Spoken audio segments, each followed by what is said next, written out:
And आज का जो हमारा प्रोजेक्ट बोल लीजिए या टॉपिक बोल लीजिए, तो वो है हमारा लाइक का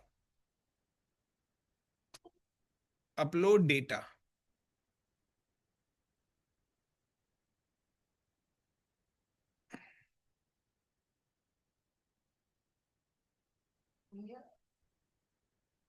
कोई नहीं, कल से जो भी 12:35 के बाद ज्वाइन करेगा उसको मैं एंट्री करूंगा ही नहीं ऑनलाइन में। Upload data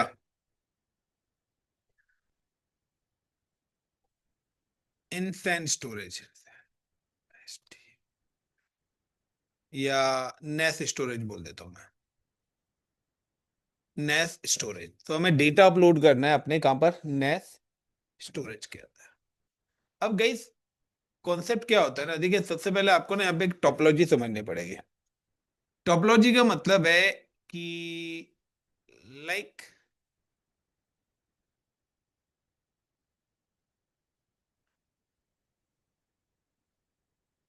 upload data bye and user. Upload data करना है किसको, किसके थ्रू करना है, एंड यूजर। एंड यूजर का मतलब है आप मैं कोई भी हो सकता है। वाया किसके, वाया इंटरनेट, वाया वेबसाइट, या कोई भी चीज हो सकती है वेबसाइट। अब टोपोलॉजी यहाँ पे क्या होती है, टोपोलॉजी कुछ यहाँ पे इस तरीके की होती है कि जो भी हमारा एंड यूजर होता है, तो हमारे पास सबसे पहले सर्विस प्रोवाइडर होता है, आईएसपी, इंटरनेट सर्विस प्रोवाइडर। अब आईएसपी का रोल क्या होता है कि जितने भी हमारे एंड यूजर हैं, and user like you and me, हम लोगों के सिस्टम जो होते हैं उसको मैं कॉल करता हूँ एंड यूजर। तो ये आपका मोबाइल फोन, होम, वट कुछ भी हो सकता है, this is called a end user.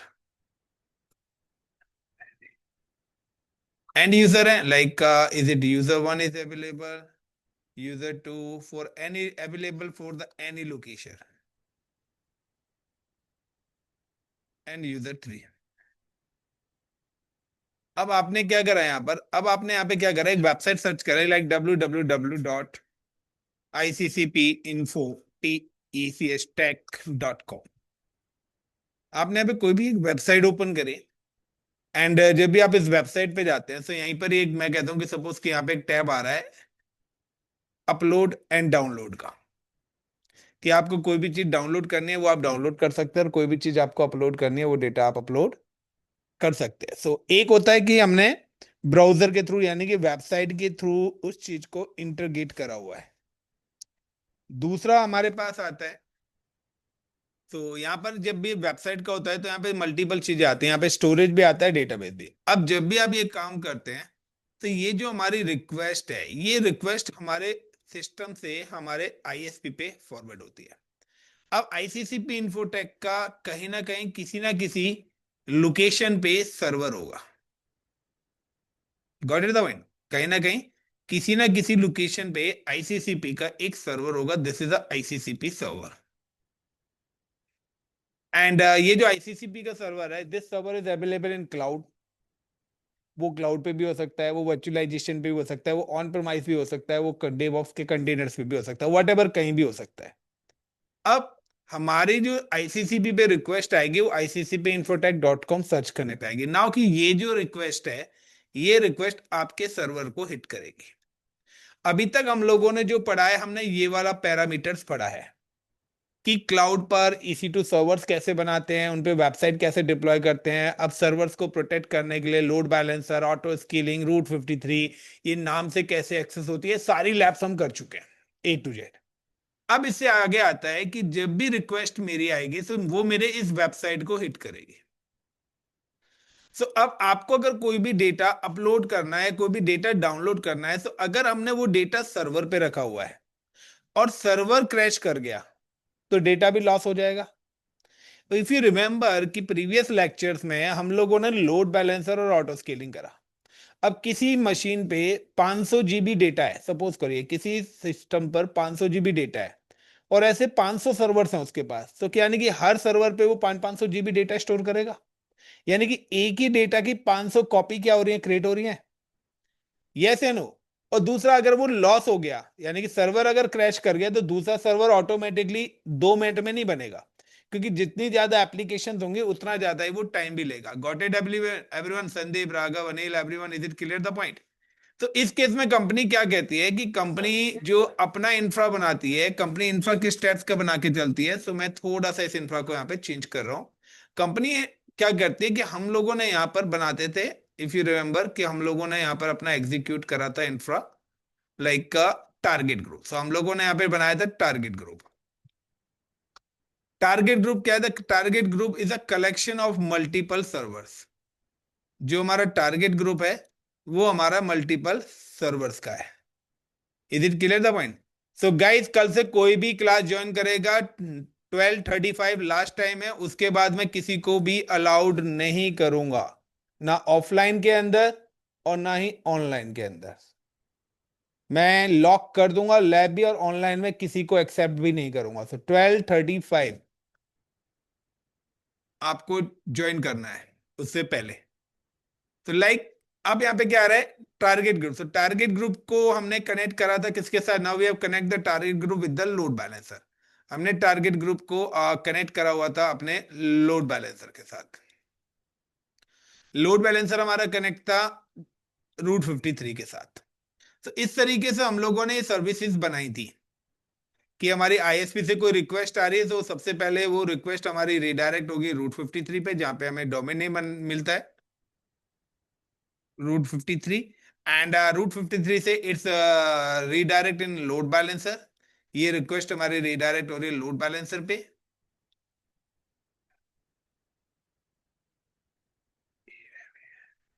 And now the load balancer से ये रिक्वेस्ट हमारी रिडायरेक्ट होगी हमारे टारगेट ग्रुप में, और वो कहीं पर भी किसी भी रिक्वेस्ट पे जा सकता है, किसी भी सर्वर पे ये रिक्वेस्ट हमारी जा सकती है, अगर हमारे पास मल्टीपल सर्वर्स यहाँ पे लगे हुए हैं। ये लैब हम ऑलरेडी प्रीवियस लेक्चर्स में कर चुके हैं। Everyone, is it clear the point? लेकिन अब यहाँ पे आ रहा है कि क्या डेटा हमारे सर्वर्स पे रहता है? तो नहीं गाइस, डेटा हमारे कभी भी सर्वर्स पे नहीं रहता है, क्योंकि डेटा हमारा रहता है स्टोरेज के अंदर। तो data always available in a storage. तो डेटा जो है हमारे वो स्टोरेज के अंदर रहता है।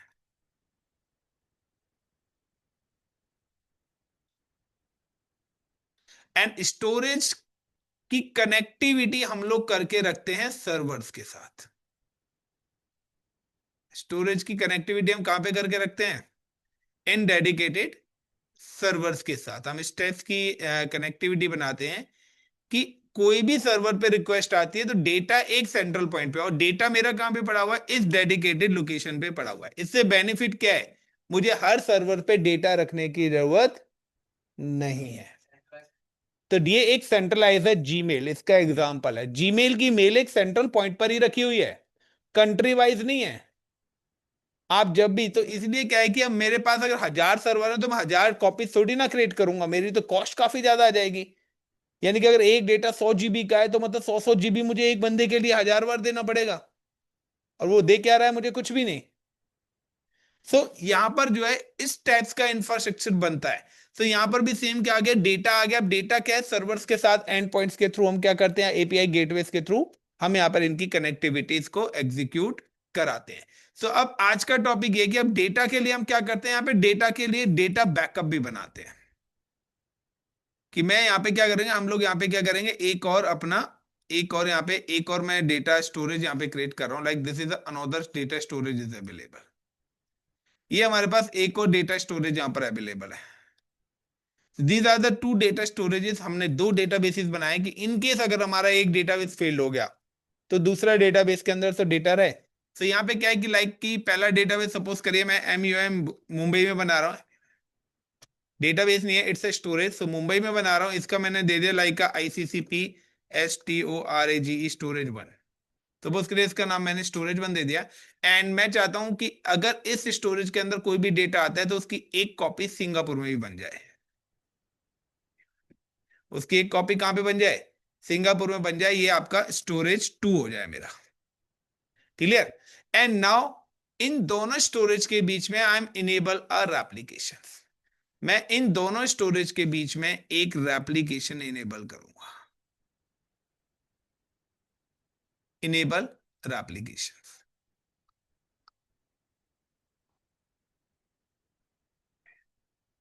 अब इनेबल रेप्लिकेशन से बेनिफिट क्या होगा? रेप्लिकेशन से बेनिफिट होगा कि अगर आपका कोई भी डेटा स्टोरेज 1 के अंदर आ रहा है तो उसकी एक कॉपी ऑटोमेटिकली रेप्लिकेट कर जाए स्टोरेज 2 के अंदर। Got it the point everyone?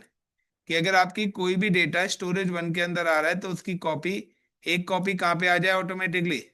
Storage 2 के अंदर उसकी कॉपी हो जाए। Is it clear? So that is called a database. तो यहां पर मैंने ये एक स्टोरेज डेटाबेस क्रिएट करा है कि मेरी अगर कोई भी एक कॉपी आती है तो उसकी एक कॉपी मेरे ऑटोमेटिकली मेरे इस स्टोरेज 2 के अंदर बन जाएगी। फर्दर अगर यहाँ पे फेल्ड होता है तो यहाँ से मैं उसको एक्सेस कर सकता हूं, या मैं चाहता हूं कि सिंगापुर में मेरी कोई ब्रांच है तो सिंगापुर वाले इससे करें और इंडिया वाले स्टोरेज 1 से एक्सेस करें और दोनों पे एक दूसरे का बैकअप भी रखा रहे। Is it clear the point? तो ये हमारा पैरामीटर्स है कि लाइक अगर आपको यहां पर किसी यूजर ने कोई भी डेटा फाइल अपलोड कर लाइक एक्स वाई जेड, तो एक्स वाई जेड अगर फाइल अपलोड होगी तो वो क्या वेबसाइट के थ्रू इस सर्वर से वेबसाइट एक्सेस हुई, यहां से वो डेटा यहां पर आ गया लाइक एक्स वाई जेड। अब एक्स वाई जेड डेटा यहाँ पे आया तो यहाँ पे रेप्लिकेशन है तो यहाँ से वही डेटा की एक कॉपी कहां पे पहुंच गई? It's come to the X Y Z. वो एक डेटा की कॉपी हमारी इस डेडिकेटेड लोकेशन पे भी क्या हो गई? रीडायरेक्ट हो गई। तो इसलिए रेप्लिकेशन, तो replication enables all between storages. Now अब मैं यहां पर ये भी चाहता हूं इस स्टोरेज के अंदर इनेबल वर्जनिंग। तो मैं वर्जनिंग कर रहा हूं। वर्जनिंग का मतलब है कि मैं डेटा की ट्रैकिंग भी करना चाहता हूं। डेटा की ट्रैकिंग का मतलब है कि अगर किसी ने इस फाइल के अंदर डॉट भी चेंज करा है और फिर अपलोड करा है तो मैं बता सकूं डेटा कब अपलोड हो रहा है। Is it clear? तो वर्जनिंग का मतलब है वर्जन कंट्रोल सिस्टम्स कि वो आपके जितनी बार आप डेटा करेंगे उसको एक अलग अलग ब्लॉक्स के फॉर्मेट में सेव करेगी, जिससे मैं डिफ्रेंशिएट कर सकता हूं कि पहले डेटा क्या था और अब डेटा क्या है। कि पहले आपने ये 4 लाइन करी है, अब ये 4 लाइन और एड ऑन करी है। तो मैं कंपेयर करके बता सकता हूं कि प्रेजेंट और पास्ट डेटा का। इसके अलावा नाउ कि अब मैं यहाँ पे एक और चीज एड ऑन करना चाहता हूं इसी स्टोरेज के साथ। Now I M attach the SNS service. मैं इसी डेडिकेटेड स्टोरेजेस के साथ एसएनएस सर्विस भी अटैच करना चाहता हूं। सो अगर आप मुंबई रीजन में बना रहे हैं तो एसएनएस सर्विस मुंबई में आपको बनानी पड़ेगी, और अगर आप सिंगापुर में बना रहे हैं तो एसएनएस सर्विस सिंगापुर में बनानी पड़ेगी। अब मैं ये क्यों ला रहा हूं कि इफ एनी डेटा की सपोज करिए ये वाला जो यूजर 2 है, ये यूजर 2 है यूएस लोकेशन पे और इसका जो आईपी 3.3.3.3 है। सर यानी कि मुझे अगर कोई भी कैंडिडेट मेरा डेटा अपलोड कर रहा है वेबसाइट पे और वेबसाइट से वो डेटा मेरे स्टोरेज पे आ रहा है, तो मेरे पास उसकी लोकेशन भी पता लग जाए कि डेटा किस लोकेशन से अपलोड हुआ है, किस डेडिकेटेड आईपी से हुआ है, उसका क्या नाम है डेटा का, कितने साइज का डेटा है, कितने बजे हुआ है। तो मुझे वो सारी इंफॉर्मेशन भी पता लग जाए। तो उसके लिए हम एसएनएस सर्विस करते हैं, सिंपल नोटिफिकेशन सर्विस। तो एसएनएस सर्विस आपको कॉन्फ़िगर करेगी और मैं चाहता हूं कि इसके जो अलर्ट्स हैं वो एसएनएस अलर्ट्स मेरे को मिले कहां पर? मेरी मेल आईडी पर। तो नाउ कि ये मुझे सेंड करें अलर्ट्स मेरी मेल आईडी पर, लाइक जीमेल पे। मैं चाहता हूं कि मेरे जो एसएनएस अलर्ट्स हैं वो जीमेल पर आए। तो गाइस ये चीज ध्यान रखना कि आप जब भी एसएनएस सर्विस क्रिएट करेंगे तो ये क्या है कि ये जो जीमेल है यानी कि एसएनएस सर्विस जो है ये आपकी रीजनल बेस्ड है। यानी कि अगर आपने एसएनएस सर्विस मुंबई में बनाई है तो मुंबई के स्टोरेज के साथ ये अटैच होगी, और अगर आपने वो एसएनएस सर्विस सिंगापुर में बनाई है तो सिंगापुर के स्टोरेज के साथ होगी। लेकिन अगर मैं बात करता हूँ स्टोरेज, तो स्टोरेज का मतलब है कि हम यहाँ पर S3 स्टोरेज की बात कर रहे हैं, सिंपल स्टोरेज सर्विस। तो ये S3 स्टोरेज है जो कि आपकी एक ग्लोबल सर्विस है। ये कौन सी सर्विस है हमारी? ग्लोबल सर्विस है। ग्लोबल सर्विस का मतलब है कि अगर जो स्टोरेज का नाम मैंने दे दिया वो दोबारा कहीं दोबारा से वो नाम इंटर नहीं हो सकता। Such as your email ID, कि ऑलरेडी अगर ईमेल जीमेल पर बनी हुई तो उस नाम से दूसरी ईमेल नहीं बन सकती। द सेम कॉन्सेप्ट यहां पे भी इंप्लीमेंट होता है गाइस, कि अगर आपके क्लाउड के डेटा सेंटर पे अगर XYZ नाम से कोई स्टोरेज बना हुआ है तो वो स्टोरेज दोबारा से क्रिएट नहीं हो सकता। Is it clear the point? Hold guys.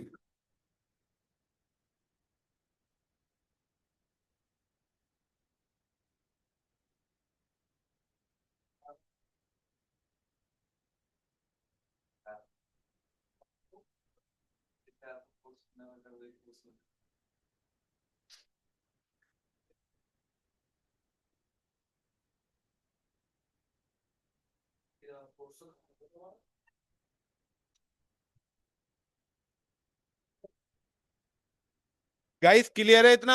Everyone now, अब यहां पर क्या कॉन्सेप्ट है कि अब यहां पर कॉन्सेप्ट है कि जो हमारी S3 है वो एक क्या ग्लोबल सर्विस है। ग्लोबल का मतलब है सेम एज आपकी ईमेल आईडी। अब यहां पे नेक्स्ट टर्म्स क्या आती है? दूसरा कि अब S3 के बारे में बता देता हूं कि S3 की मल्टीपल क्लासेस होती हैं। S3 use multiple classes.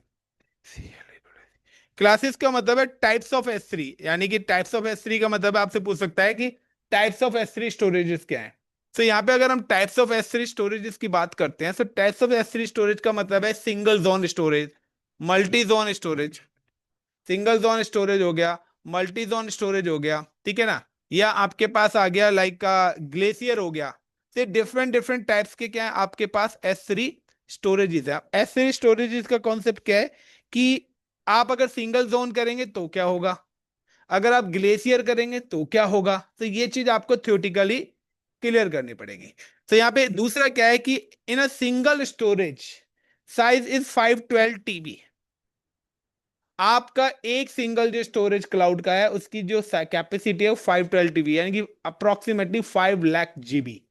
एक single storage, the default limit of 100 storages, यानी कि एक अकाउंट पर 100 स्टोरेजेस डिफॉल्ट लिमिट है। यानी कि आप जब अपना AWS अकाउंट बनाते हैं तो 100 स्टोरेजेस डिफॉल्ट लिमिट है। उससे ज्यादा आप लेना चाहते हैं तो ले सकते हैं। तो कहते हैं ना कि हमें फिलहाल कितनी लिमिट मिली हुई है। तो यानी कि 5 lakh GB is a single storage multiply 100। तो आप देख लीजिए कि कितना स्टोरेज आपको मिल रहा है क्लाउड पे। आपकी हार्ड डिस्क में तो 1 TB 2 TB होता है, 1000 GB होता है 1 TB का, 512 TB। इतनी बड़ी तो हार्ड डिस्क भी नहीं आती। सो गाइस आज का जो हमारा प्रोजेक्ट है वो यही है, like how to create storage, how to attach storage with the server, got it the point, and how to upload data, how to check the application SNS service. तो ये सारी टॉपिक्स कर चुके हैं। इससे पहले का प्रोजेक्ट हम ऑलरेडी यहां तक का पहले कर चुके हैं। Is it clear the point? So अब आपका टास्क क्या बनता है कि मैं तो यहां से करा के डायरेक्ट सर्वर के साथ अटैच कराऊंगा, लेकिन आपका कॉन्सेप्ट ये बनता है कि आपको ये सारी चीजें एक साथ ही करनी पड़ेंगी। ये आपका लाइव प्रोजेक्ट बनता है। क्योंकि इसीलिए मैं आपको पहले ही शुरू से टुकड़ों में पढ़ाता हुआ आ रहा था, मैं एक एक चीज करके आपको पढ़ाएंगे। तो यहां तक हमारा प्रोजेक्ट हो चुका है। आज हम स्टोरेज कर रहे हैं। इन आगे चल के फिर हमारे पास डेटाबेस भी आएगा। क्योंकि स्टोरेज में क्या, you can store any kinds of data. आप यहाँ पे किसी भी टाइप्स का डेटा रख सकते हो। लेकिन जब हम वेबसाइट्स पे जाते हैं तो बैक एंड फ्रंट एंड होता है। तो वहां पे क्या structure unstructured format table format में हमारा डेटा आता है। तो उसके लिए हम लोग यहाँ पे डेटाबेस यूज करते हैं, जिसके लिए हमारे पास आगे सर्विस आएगी RDS, रिलेशनल डेटाबेस सर्विसेज। तो उसमें हम RDS वगैरह यूज करेंगे। तो सबसे पहले हम इस लैब को एग्जीक्यूट करते हैं। So now just log in with cloud portal and create a two storage and SNS service and enable the versioning and replication. तो यहाँ पे काफी सारी छोटी छोटी टर्म्स आ रही है guys. So how to execute these terms? So simple say I'm just go to the cloud portal, and inside the cloud portals I'm just click on S3 simple storage service. So अब lap कर रहे हैं हम अपनी simple storage services में आने के बाद नाउ सबसे पहले हम create a storage. So I am available in Singapore location. So मैं अगर सिंगापुर लोकेशन पे और यहाँ पे कोई अगर मैं स्टोरेज क्रिएट करता हूँ तो वो मेरे सिंगापुर में ही क्रिएट होगी। So I am just give the storage name, I am just give the storage name ICCP SS-STORAGE storage 2।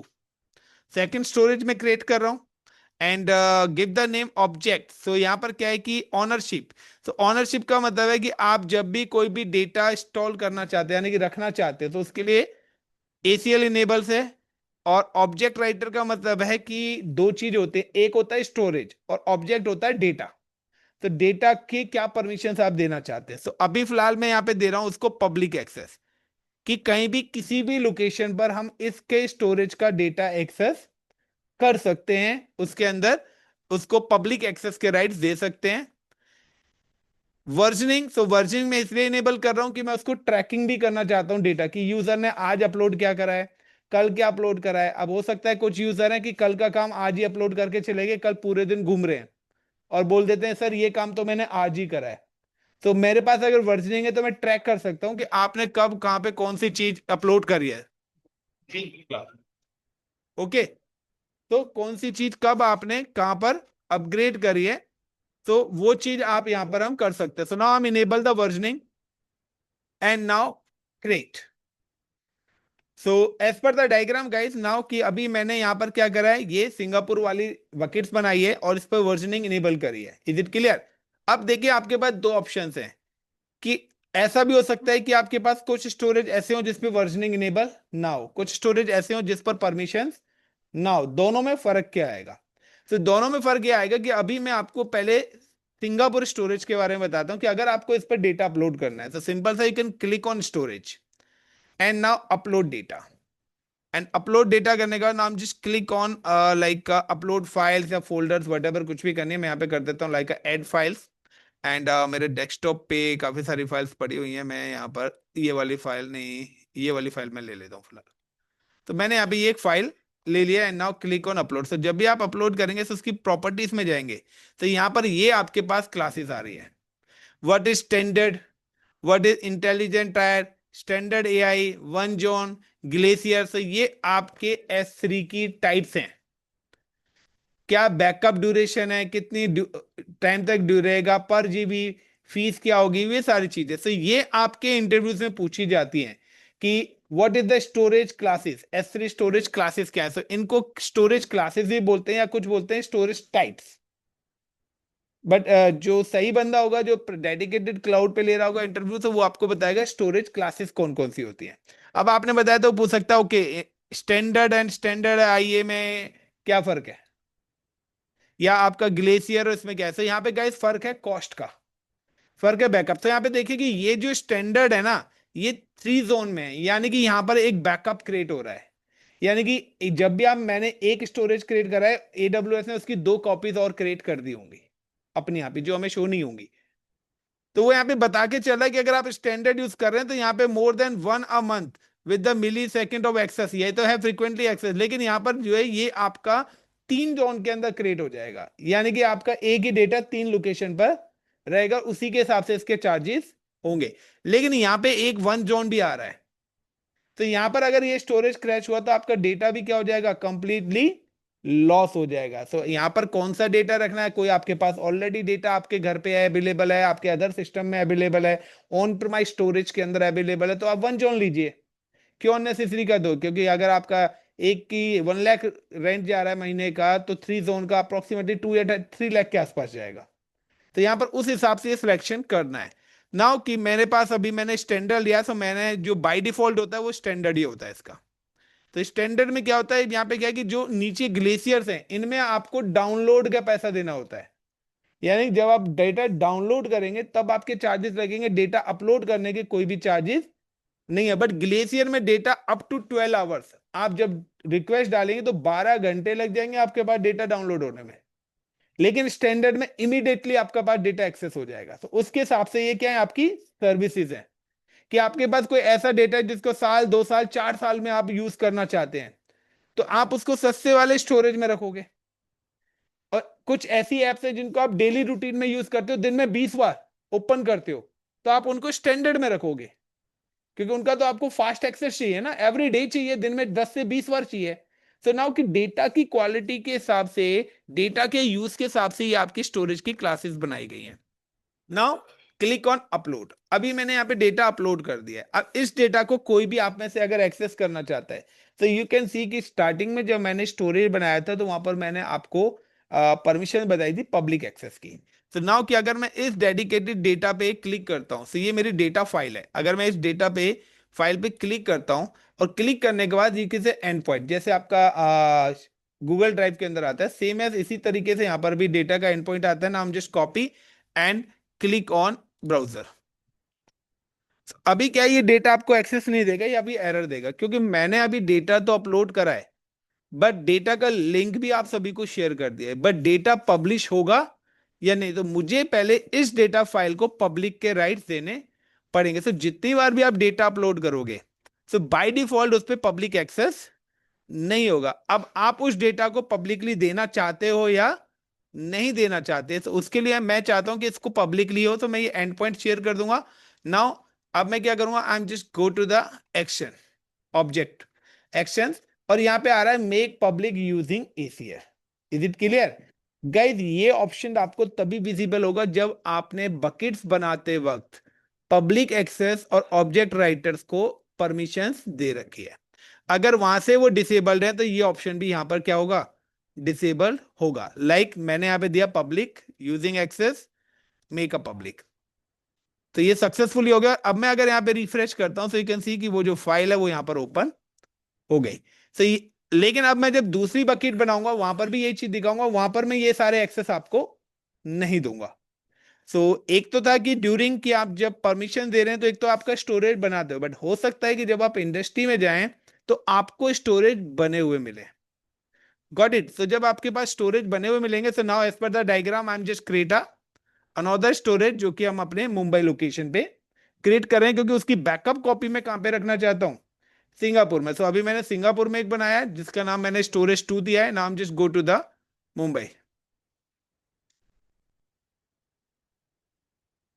so I'm just move in Mumbai data centers and create one more storage.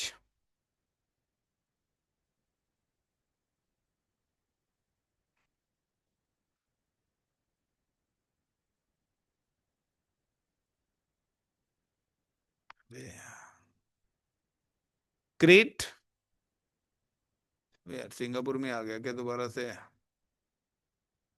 जाना था, Japan पहुंच गया, चीन। ये कहां पर है Singapore? Mumbai. Now so I am just click on Mumbai, and Mumbai में जाने के बाद like ICCP SS-HTORAGE storage 1, and now object, तो यहाँ पर मैं कोई भी नहीं दे रहा, पब्लिक एक्सेस भी नहीं दे रहा, वर्जनिंग भी इनेबल नहीं कर रहा, and now create a bucket. तो डायरेक्टली मेरी बकेट यहां पर भी क्रिएट होगी, दोनों बकेट्स आपको दिख रहे हैं। अब दोनों बकेट्स में फर्क क्या है कि अगर मैं यहां पर स्टोरेज 2 को ओपन करता हूं एंड यहां पे स्टोरेज 1 को ओपन कर रहा हूं, दोनों बकेट्स को मैंने यहां पे पैरेलली ओपन कर लिया है। अब गाइस देखिए यहां पर शो वर्जन का ऑप्शन आ रहा है, कहां पर, स्टोरेज 2 के अंदर, लेकिन यहां पर ये शो वर्जन का ऑप्शन नहीं आ रहा होगा। Got it the point? इसका रीजन है कि यहां पर ट्रैकिंग सिस्टम नहीं है। मैं यहाँ पे डेटा को ट्रैक नहीं कर पाऊंगा कि कौन बंदा डेटा के अंदर क्या कब कौन सी चीजें लिख रहा है, वो कुछ भी ट्रैक नहीं हो पाएगी। यानी कि आपने आज डेटा रखा, फिर 1 घंटे बाद आपने लिखा, तो अब कोई मेरे से पूछे ये पहले वाले डेटा में इन्होंने क्या लिखा, तो मैं ट्रैक नहीं कर सकता। लेकिन अगर मैंने वर्जिंग इनेबल करी है तो आप जितनी बार यहाँ पे डेटा करेंगे वो एज अ इंक्रीमेंटल बैकअप यहाँ पर सेव करता है, यानी कि जो डिफरेंस है उसको सिर्फ यहाँ पे एड ऑन कर देगा। तो पहली फाइल में देखूंगा 2 लाइन है, दूसरी फाइल में 4 लाइन है, तो मैं जब इनकी वर्जन आईडी से चेक करूंगा तो मुझे पता लग जाएगा कि ये 2 एक्स्ट्रा लाइन आपने ऐड करी। इवन आपने कोई स्पेस दिया है, आपने कोई डॉट दिया है, मैं वो भी ट्रैक कर सकता हूँ कि इस टाइम पर ये चेंजेस आपने अपने डेटा के अंदर करी है। सो बेसिकली एक लार्ज इंटरप्राइज पे जब डेवलपर्स काम करते हैं, तो पहले दिन आपने कोई वेबसाइट बनाई, अब मैं कहता हूँ नहीं यार इसको चेंज करके दूसरी करो, तो आपने क्या करा, आप दूसरी वेबसाइट बनाई, 4 दिन ले गए। अब मैं कह रहा हूँ वो भी, तो मैंने क्या कहता हूँ यार पहले वाली वेबसाइट अच्छी थी। अब आप क्या करोगे, दोबारा से कोड लिखोगे, क्योंकि डेवलपर तो पेरेंट फाइल में करता है, बट मेरे पास क्या है, वो दोनों फाइल्स अलग अलग में है, तो मैं पुरानी फाइल्स को वहां से निकाल के उसको एग्जीक्यूट कर सकता हूं। तो ये हमारे पास स्टोरेज के बेनिफिट्स होते हैं। Now I am just create की मैंने अब यहाँ पे बनाया, सब यहाँ पे how to enable existing storage पे, how to enable versioning in existing storage, how to provide the public access to the existing storage, how to provide the object writing permission to the existing storage. यानी कि एक में हमने बनाते वक्त दी थी, इस पर कोई भी राइट्स नहीं है, क्योंकि अगर आप यहाँ पे कोई भी डेटा अपलोड करते, like when you upload any data, आप यहाँ पे कोई भी XYZ, like I am just click on this data, तो अगर आप यहाँ पे आप कोई भी डेटा अपलोड करते हैं, any data you can upload, and now कि अगर आप इस डेटा को पब्लिक एक्सेस देना चाहते हैं, तो ये पब्लिक एक्सेस इसको नहीं मिलेगा, बिकॉज यहां पर ये आपको हिडन दिख रहा है। Got it? तो इसका हिडन का रीजन क्या है कि इस बकेट्स को पब्लिकली प्रिविलेज करने की परमिशन नहीं है। So now how to provide this everything. So सबसे पहले how to enable versioning. So आपको अगर वर्जनिंग इनेबल करनी है, now you can select you can click on the storage and then go to the properties. Inside the properties option is coming enable versioning. So आपको enable versioning करनी है, disable करनी है, आप कर सकते हो. The by default is disable. I'm just click on edit. Inside the edit, I'm just click on enable and then save changes. So as per the diagram, हमें versioning enable करनी थी, versioning कर दी. दूसरे नंबर पे हम just provide the public access. तो public access मुझे execute करना है. So I'm just again click on objects. Inside the objects में जाने के बाद मुझे public access देना है. I'm just click on the permissions and block public access. तो यहाँ पे क्या है, on है, यानी कि सारा public access क्या है, ब्लॉक हो रखा है. Now edit and uncheck. So guys, इससे जो public access होगा ये स्टोरेज का हो रहा है. स्टोरेज के अंदर कंटेंट को आप कर सकते हो या नहीं कर सकते. तो उसके लिए आपको क्या करना पड़ेगा, सेव करना पड़ेगा. CONFIRM confirm. और जब आप सेव कर देंगे तो इसी के नीचे ऑप्शंस आपके पास आएगा ऑब्जेक्ट्स का.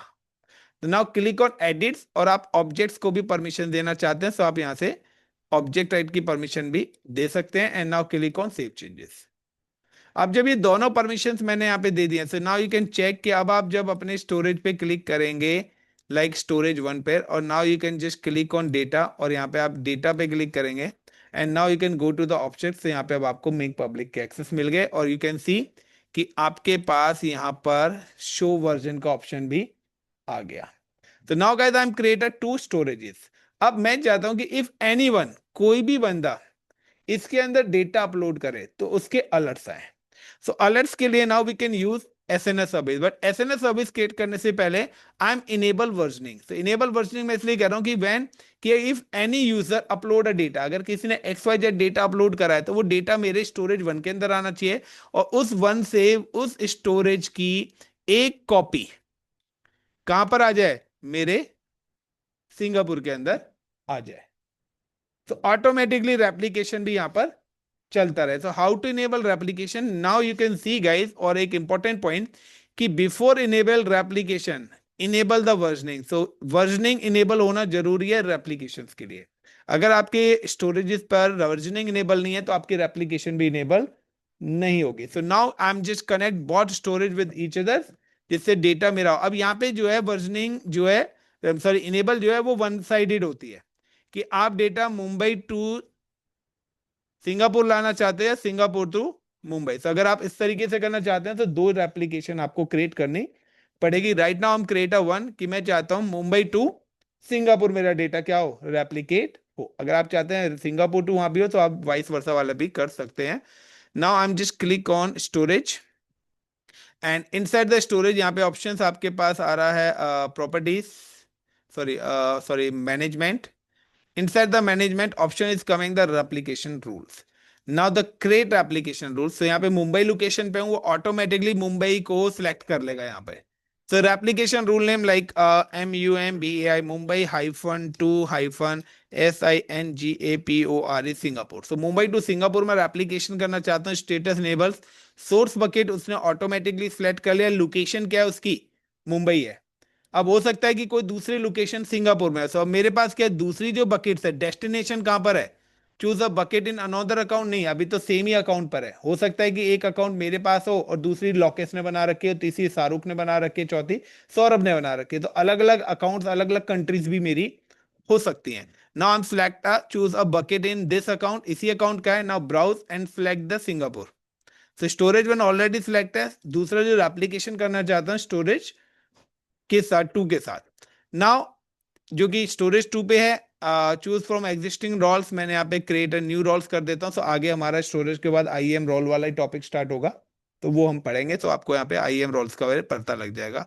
नाउ कि गाइस अब मैं जैसे ही यहाँ पर सेव करूंगा तो ये आपको एक टॉपअप देगा, यानी कि एक पॉपअप मैसेज देगा कि क्या आप एग्जिस्टिंग डेटा को अपलोड करना चाहते हैं. तो अप्लाई टू ऑल ऑब्जेक्ट्स. तो आपके पास एक पॉपअप आएगा कि क्या आपके पास कोई एग्जिस्टिंग डेटा है उसको आप रेप्लिकेट करना चाहते हैं. You can enable on one time batch operation job from the replication configuration to replicate object that already exist in the bucket. जो पहले से बकेट में पड़ा है वो डेटा भी जाए या उसके रेप्लिकेशन इनेबल करने के बाद वाला जाए, वो आपकी मर्जी है. सो यहाँ पे मैं नो ही कर देता हूँ एंड नाउ नो करने के बाद दोबारा से आप देखेंगे कि यहाँ पर मेरी ये एप्लीकेशन भी इनेबल हो चुकी है। Is it clear? अब रेप्लिकेशन इनेबल करने के बाद नाउ कि मुझे एक और चीज चाहिए, मैंने कहा था कि मेरे पास रेप्लिकेशन क्यों करी है कि यहाँ का डेटा यहाँ पर आए, वर्जनिंग क्यों करिए कि कोई भी डेटा अपलोड कर रहा है तो पहले क्या लिखा, फिर क्या लिखा, फिर क्या लिखा, उसको ट्रैक कर सकें। डिफरेंट लोकेशंस पे क्यों क्रिएट करा है? बिकॉज मैं चाहता हूं कि एक दूसरे की कॉपी रहे। अब एसएनएस सर्विस क्यों चाहता हूं कि अगर कोई भी डेटा इसके अंदर आ रहा है तो उसको मुझे पता लग जाए कि कहां से किस लोकेशन से डेटा अपलोड हो रहा है। आप अपने घर बैठे मुझे आपके घर का आईपी पता लग जाएगा, आपका टाइमिंग, डेटा का साइज, सारी चीजें मुझे पता लग जाए। और वो अलर्ट्स कहां पे मिले मुझे? मेरी मेल आईडी पे मिला। नाउ इफ यू रिमेंबर कि हमने प्रीवियस जब लेक्चर्स करी थी तो मैंने यहां पर भी एक और चीज ऐड ऑन करी थी, ऑटो स्केलिंग। और ऑटो स्केलिंग के अंदर भी मैंने एसएनएस सर्विस बताई थी। तो शाहरुख बताएगा एसएनएस सर्विस के बारे में कितने टाइप की होती है? लोकेश, हाँ, ऑटो स्केलिंग तो पढ़ा है ना, उसके अंदर ही बताइए। तो गैस एसएनएस सर्विस हमारी दो टाइप्स की होती है, एक होती है FIFO, first in first out, अब याद आ जाएगा, और दूसरी होती है स्टैंडर्ड। पढ़िए नहीं पढ़ी? तो फीफो का मतलब है कि जो भी पहला मैसेज जनरेट होगा जब तक वो नहीं आएगा जब तक दूसरा अलर्ट भी आपके पास। और स्टैंडर्ड का मतलब है कि कोई भी पहले आ सकता है या बाद में आ सकता है, अनसीक्वेंस और सीक्वेंस दोनों वो फॉलो करता है। So now I am create a standard. So मैं मुंबई रीजन में क्रिएट कर रहा हूं क्योंकि मैंने आपको बताया like I am just click on Mumbai region and type the SNS simple notification service. आप यहाँ पे सर्च कर सकते हैं। Now click on the SNS service. Inside the SNS service, I'm just create a topic, give the SNS service. So FIFO ना लेके मैं standard ले रहा हूँ. Give the name is like my S3 storage alert. तो मैं चाहता हूँ कि इस नाम से आए और मेरे पास जो मेल आए वो भी इसी नाम से ही आए. Access policies, I'm just give the access policies for the everyone anywhere. And now create. अब गाइस इसके अलर्ट्स कहां पर आए? तो इसके अलर्ट्स मैं चाहता हूं मेरी मेल आईडीज पे आए. So I'm just click on the subscription, create subscription, select the SNS service, select the protocols in email. आपकी कंपनी ने कोई पोर्टल बना रखा है तो आप वहां पे भी ले सकते हैं. Give the email like iccpnorthindia@gmail.com and now create subscriptions. Next point कि जब मैंने सब्सक्रिप्शन करा है तो ये अभी आपको पेंडिंग आ रहा है. I am just log in with the mail ID and confirm the subscription.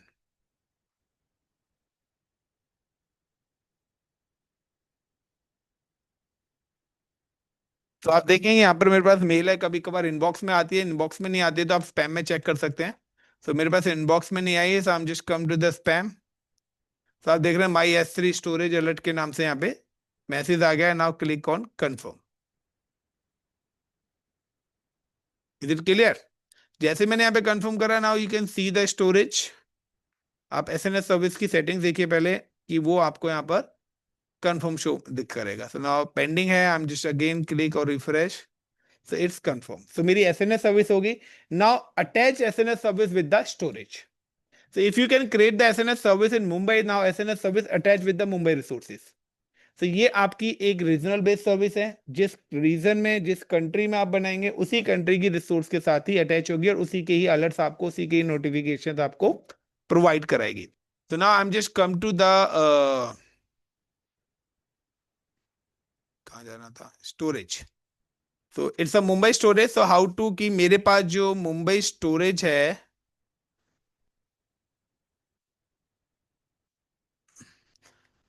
storage 1 है.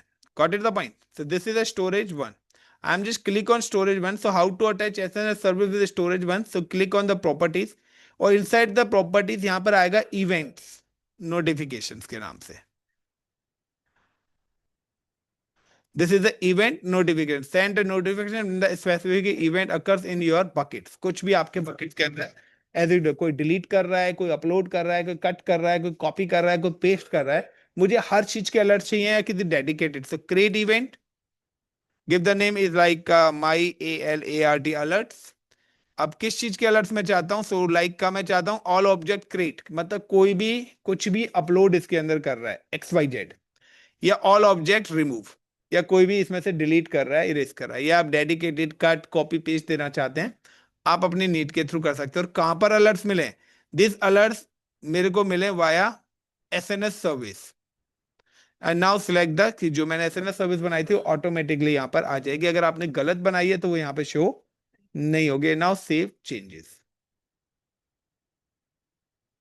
सो ये हो गया आपका पहला पैरामीटर। अब इसके बाद आता है हाउ टू अपलोड डेटा। सब डेटा अपलोड करने के भी दो पैरामीटर्स हैं गाइस आपके पास। दो डेटा अपलोड करने के दो पैरामीटर्स क्या हैं? अभी जो मैं डेटा अपलोड कर रहा हूं ना, वो डायरेक्ट स्टोरेज पे आके कर रहा हूं। बट हम स्टोरेज पे क्यों आए? हम क्या हर किसी को स्टोरेज का एक्सेस देंगे? नहीं। सो हम क्या करेंगे, यहाँ पर हम एक सॉफ्टवेयर इंस्टॉल करेंगे, लाइक टीएनटी ड्राइव या वट एवर, अगर सर्वर पे हमें करना है। और मैं इस स्टोरेज की कनेक्टिविटी इस ड्राइव के साथ कराऊंगा। बट उस केस में आपको उस प्रोजेक्ट को करने के लिए आईएएम रोल पता होना चाहिए। तो अभी मैं डायरेक्ट अपलोड करा रहा हूं। जब हमारा आईएएम रोल हो जाएगा तब आप इस वाले प्रोजेक्ट को भी मैं वहां पर एग्जीक्यूट करा दूंगा, कि how to upload data without accessing S3 storage. तो हमें स्टोरेज पे जाने की जरूरत ही नहीं है, क्योंकि हमारे पास फिर स्टोरेज किस तरीके से आएगी? हमारे पास फिर जो स्टोरेज है, जैसे ये ड्राइव्स आ रही है ना आपके पास, इस तरीके से वो ड्राइव बनी आ जाएगी। यहाँ पे लिखा आ रहा है 150 GB, वहां पे लिखा आएगा 512 TB। तो वो इस तरीके से CDE ड्राइव है ना, इस तरीके से वो ड्राइव आपके पास आएगी। तो आपको डेटा अपने ड्राइव में रखना है सिर्फ, और वो डेटा आपके सिस्टम में ना शो ना होके वो डायरेक्ट कहाँ पे जाएगा? स्टोरेज पे जाके सेव होगा। Is it clear? तो उसके लिए अभी हमें यहाँ पर एक और लेयर पढ़नी पड़ेगी आईएएम की। तो आईएएम क्या है? IAM is a control panel of cloud services. किसको क्या एक्सेस देना है, रीड देना है, राइट देना है, वो सारी परमिशन हमारी आईएएम के अंदर आती है। सो फिलहाल हम इसको चेक करते हैं। तो नाम अपलोड है डेटा। अब मैं मुंबई वाली लोकेशन पे डेटा अपलोड करते हैं। सो डायरेक्टली हम अपलोड कर रहे हैं। हम just click on here and click on buckets, ICCP storage one. And storage one के बाद I am just click on upload and add files.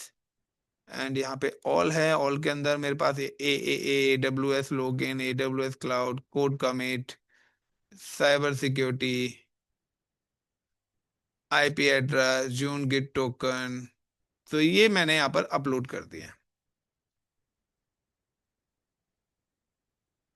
तो देखिए, जैसे ही मैंने अपलोड करा है इन सारे के सारे को, सो यू कैन सी कि पहली बात तो इन पे बाय डिफॉल्ट प्राइवेट एक्सेस है। अगर आप इसमें से कोई भी डेटा पब्लिकली देना चाहते हैं तो आप उस पर क्लिक करेंगे और उसका लिंक शेयर कर देंगे, और ऑब्जेक्ट में जाके उसको मेक पब्लिक करना पड़ेगा आपको। दूसरा ऑप्शन आपके पास क्या आता है यहाँ पर, कि अगर आपका ये डेटा यहाँ से डिलीट भी हो जाता है तो शो वर्जन पे आप जब क्लिक करेंगे तो यहाँ पे देखिए इसकी वर्जन आईडीज भी क्रिएट हो रही है। तो आप इन वर्जन आईडी के कंपेयर पे जितनी बार डेटा आप अपलोड करेंगे उतनी बार एक वर्जन आईडी क्रिएट हो जाएगी, और इन वर्जन आईडी के हिसाब से आप क्लिक करेंगे। तो इसकी वर्जन आईडी ये है। तो वर्जन आईडी के बेस पर आप क्या करेंगे, अलग अलग यूआरएल हर किसी के डेटा के क्रिएट होंगे। जितनी बार आप अपलोड करेंगे एक नया यूआरएल क्रिएट हो जाएगा। तो उस यूआरएल के बेस पे आप कंपेयर कर सकते हैं कि पहले डेटा क्या था और बाद में डेटा क्या है हमारा। सो आप एक ही फाइल को 2 से 3 बार अपलोड करो, डेटा अपलोड कर करके, ठीक है ना, तो आपका क्लियर हो जाएगा। नाउ अब हम चेक करते हैं कि मैंने अभी क्या करा है। मैंने यहाँ पे कुछ डेटा अपलोड करा है। नाम अपलोड है डेटा। मैंने यहाँ पे कुछ डेटा अपलोड करा है। सो वो डेटा, अगर हमारा रेप्लिकेशन चल रहा है तो वो डेटा सिंगापुर में आना चाहिए, क्योंकि मैंने अपलोड कहाँ पे करा है? स्टोरेज वन के अंदर। रेप्लिकेशन क्या कहता है कि when you upload any data in storage one it's automatically replicate to the storage two, और also SNS service give me the alert, और वो मुझे मेरी लोकेशन भी बताए। सो अलर्ट्स थोड़ी सी स्लो आएंगे। सो हम क्या करते हैं, सबसे पहले हम अलर्ट से चेक कर लेते हैं कि क्या हमारी मेल पे कोई मेल वेल आई है। So I am just come to here and back. तो देखिए यहाँ पे अलर्ट्स अभी यानी कि मैसेज मेरे पास नहीं आए हैं, क्योंकि पेड सर्विस नहीं है अकाउंट। सो अगर पेड अकाउंट होता तो यहाँ पर अलर्ट्स तुरंत आते हैं हमारे पास। Got it? तो आप लोग करना, यहाँ पे आपको अलर्ट्स आने स्टार्ट हो जाएंगे, या अगर मैं थोड़ा सा वेट करूंगा थोड़ी देर तो यहाँ पे अलर्ट्स आपके पास आने स्टार्ट हो जाएंगे। So I am just click on spam. तो थोड़ा सा मुझे यहाँ पर वेट करना पड़ेगा गाइस।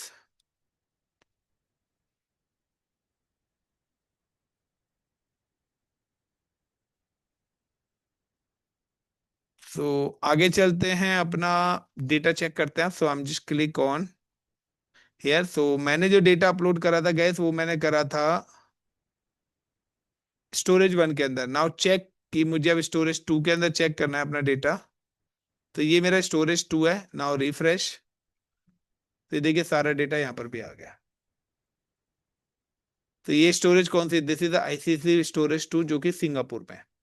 तो मैं कोई भी डेटा यहाँ पे मतलब वहां पे अपलोड कर रहा हूँ, वो डेटा मेरा यहाँ पर रेप्लिकेट कर रहा है। So guys this is a project कि how to create storage. S3 storage क्या है, उसकी क्लासेस क्या है। Now how to enable versioning, versioning कैसे आपको इनेबल करनी है। Like how to configure SNS service, SNS service का क्या रोल है, ठीक है, क्यों लगाया जाता है। और यहाँ से अगर आप कोई भी अब वेबसाइट के साथ लिंक करेंगे तो कोई भी डेटा यहाँ पर आएगा, यहाँ से सर्वर पर रिक्वेस्ट आएगी, सर्वर से स्टोरेज पे, स्टोरेज से सिंगापुर। अब आपके ऊपर है, आप किस तरीके का कंपनीज ने इंफ्रास्ट्रक्चर बनाते हैं। तो ये पूरा का पूरा आईएएस लेयर आपको समझनी पड़ेगी, तभी आपकी वो चीज क्लियर होगी। Got it the point everyone. So चले गाइस, ये स्टोरेज वाला करिए। नेक्स्ट क्लास में हम पहले अपना आईएम पढ़ेंगे। आईएम के बाद फिर एक और लैब स्टोरेज के अंदर करेंगे। तो स्टोरेज के अंदर अभी 3-4 लैब्स और आनी है हमारी। बट उससे पहले एक आईएम वाला टॉपिक पहले आपको क्लियर करना पड़ेगा। जब आईएम हो जाएगा तभी आगे के टॉपिक्स आएंगे, क्योंकि अब आगे के जो भी लेक्चर्स हैं उसमें आईएम हमारा आएगा, आइडेंटिटी एंड एक्सेस मैनेजमेंट। तो आईएम आपको पढ़ना है। तो उससे रिलेटेड अब आपके पास आएंगे, ये AWS सीला यूज करना है, लैम्डा हमें यूज करना है। तो जो भी आगे की सर्विसेज करेंगे उसमें हमें पहले परमिशंस रिक्वायर्ड है, तो उसके लिए हमें आईएम रोल्स पढ़ना पड़ेगा। Is it clear everyone? Guys clear है? Thank you.